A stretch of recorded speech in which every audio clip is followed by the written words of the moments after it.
then Liverpool in the end with a comfortable 4-1 victory over Luton. Taking a look at what that means when they re-establish that 4-point lead over Manchester City, who play at the weekend. Meanwhile, Liverpool at the weekend take on Chelsea, don't they, in the Carabao Cup final. They'll be live here on ESPN+. The big talking point going into that tie, inevitably, well, who will be fit? We know that Jota won't be, and it's a day-to-day thing for the likes of Salah and Darwin Núñez. Yeah, and on top of that, Chelsea have been, albeit from a very low bar, much better in terms of their team selection, the back four, their shape, their pressing at Aston Villa, their pressing in the first half at Man City. All these things they have been better in the last 2 or 3 games. They weren't very good at Crystal Palace in the first 45 minutes. But they've certainly got a little bit more confidence than they did a month ago. Well, this game a month ago, it wasn't quite a write-off, but it wasn't far off. You think, well, how the hell? Chelsea have just been to Anfield and been battered. How the hell are they going to turn this around? And all of a sudden, they're playing a little better. You've got these injuries for Liverpool. That's big. That's huge. I mean, Liverpool are still favourites. There's no doubt about that. But certainly if you're in the Chelsea camp, you're a lot more buoyed about this, particularly the way they've defended with the, Thiago Silva sat out. We talked about it yesterday. DCC, Colwell, Chilwell and Malo Gusto, who's been excellent. That really has covered up some problems in the last 2 or 3 games for Mauricio Pochettino. So yeah, I think certainly more of a concern now for Liverpool going into this than there was 3 weeks ago, when it looked like they'll put a strong team out. Chelsea are struggling. And this was a big, one of Frank's 80-20s. But I think it's been narrowed a lot since then. However, having said all that, it's got to give Jurgen Klopp some hope going into that final, despite missing all the big names, that we saw this Liverpool side do what Liverpool have done quite a bit this season, even with the big names within their starting lineup. It starts slowly, but then once they find that edge, they use it, and they use it extremely well, Jules. Yeah, incredible. 22 points they won now this season from a losing position. It's more than anybody else in Europe.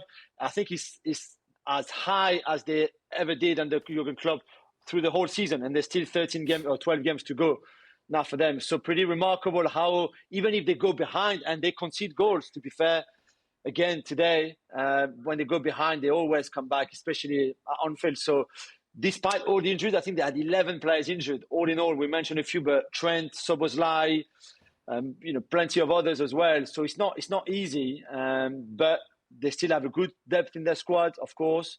And I think they'll be ready to go for the final, depending on Salah's fitness, of course, and Darwin's fitness. The lineup will be different, and when Gakpo plays up front, it's a different style to Darwin. Elliott on the right, very different to Salah. So all of that will have to be taken in consideration. But I think even if Chelsea are better, like Craig rightly said, I think Liverpool will fancy their chances, and they know they're favourite. And of course, as it stands, they're not favourite, though, to win the Premier League. That mantle still belongs to Manchester City. Liverpool have more questions about the fitness of players out of these 3 sides, Jules. Could you say they could go on and win the title without Darwin, without Salah, without Jota? Of course they can. But we mentioned it the other day. I think, Dan, you were not there, and Craig, it was Stevie who was on the show. I think Frank was there. Of course, injuries. And we saw Saliba for Arsenal last season. We've seen in the first half of the season when KDB wasn't there for City, and Haaland for the last 2 months or so.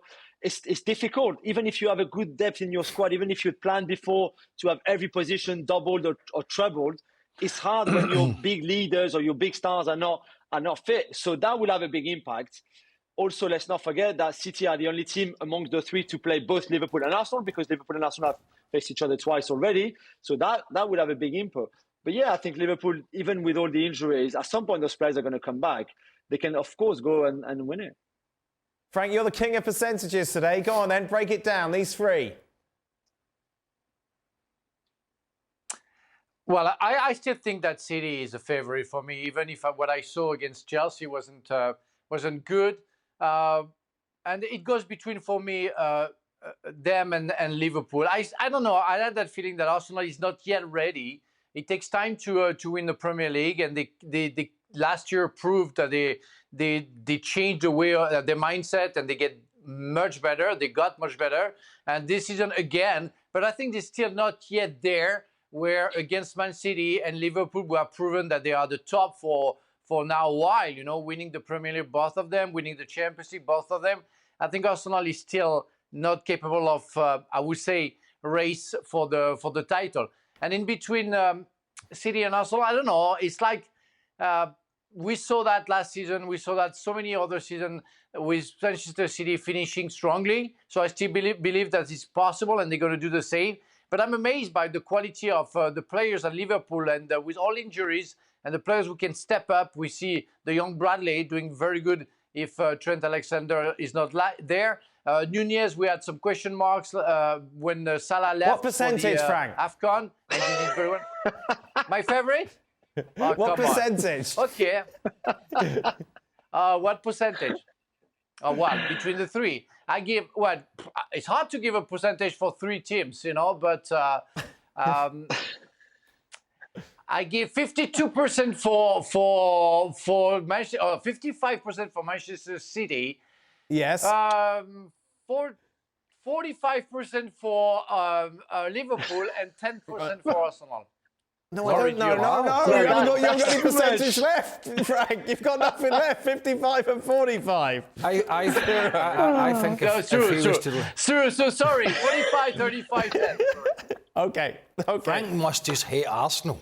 That's it. I still, and you know, I've been on this pedestal for a while now. I still believe that Arsenal are the biggest threat to Manchester City. I'm still firmly of that belief. It's not a perfect scenario for them. They have their own problems to get over.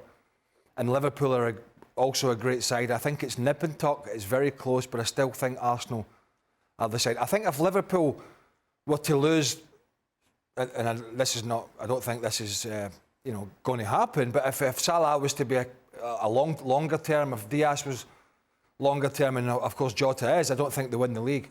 And I think if Liverpool win this league this year, it could, even if those players come back, it could go down as one of, if not Klopp's greatest achievement at the football club.